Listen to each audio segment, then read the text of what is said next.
ஜெயிச்சவங்க யாருமே அவங்க இண்டிவிஜுவல் இதில் ஜெயிக்கவே இல்லைங்க. எல்லாருமே விஜய் அப்படின்ற ஒரு பேர், விசில், அவரோட ஃபோட்டோ, இந்த மூணுத்தை வச்சு தான் அவங்க ஜெயிச்சாங்க. மற்றபடி எங்கேயுமே யாருக்குமே வெற்றிலாம் ஒன்றுமே கிடையாது. அதாவது பழைய அரசியல்வாதியாக இருந்த இப்போ செங்கோட்டையனே சொன்னால் கூட அவர் அங்கே தனியாக ஜெயிச்சதுக்கு காரணம் வந்து விஜய் அப்படின்ற அந்த விசில், அந்த சின்னத்தை வச்சு தான் ஜெயிச்சாங்க. இல்லைன்னா யாருமே ஜெயிச்சிருக்க மாட்டாங்க. இப்போ எலெக்ஷன் முடிஞ்சிடுச்சு, விஜய் சிஎம் ஆயிட்டாரு, எதிர்கட்சியா சிஎம் ஆகல ஒன்றும் ஆக போறாரு. எதிர்கட்சியா வந்து நம்ம டிஎம்கே இருக்கு. ஆனா டிஎம்கேல ஸ்டாலின் அவர்கள் அவரோட தொகுதியிலேயே அவர் வின் பண்ணலையே. அவர் சட்டசபைக்கு போயிட்டு எதிர்கட்சியா வந்து சில கேள்விகளோ இல்லை பதில்களோ சொல்ல முடியுமா? பண்ண முடியாதுல்ல. அவரால் எதிர்கட்சி தலைவர் கிடையாது அவர். ஏன்னா எம்எல்ஏவும் கிடையாது. அவர் எம்எல்ஏவாக இருந்தால் கூட நீங்கள் எதனா வாய்ப்புகள் இருக்கும், போகலாம், போய் சட்டசபையில் எதிர்கட்சி தலைவரானா கூட எதனா பேசலாம்.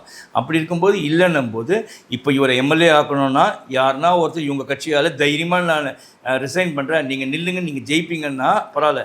இவங்க அந்த ரிஸ்க்கை எடுக்க மாட்டாங்க தான் ஜெயிக்கணும். ஏன்னா தோல்வி அடைஞ்சிட்டாங்கன்னா இன்னும் ஒரு சீட்டு அவங்களுக்கு தான் போகும், விஜய்க்கு. ஏன்னா நம்பி இப்போ விஜய் தான் போடுவாங்க. ஏன்னா இன்றைக்கி மெஜாரிட்டி அவங்களுக்கு தேவைன்னா டக்குன்னு மக்கள் அப்படியே மாறி போட்டாங்கன்னா பெரிய பிரச்சனை. அதனால் தற்சமயத்துக்கு நீங்கள் மு க ஸ்டாலின் அவர்களே எதிர்கட்சி தலைவரை எதிர்பார்க்க முடியாது.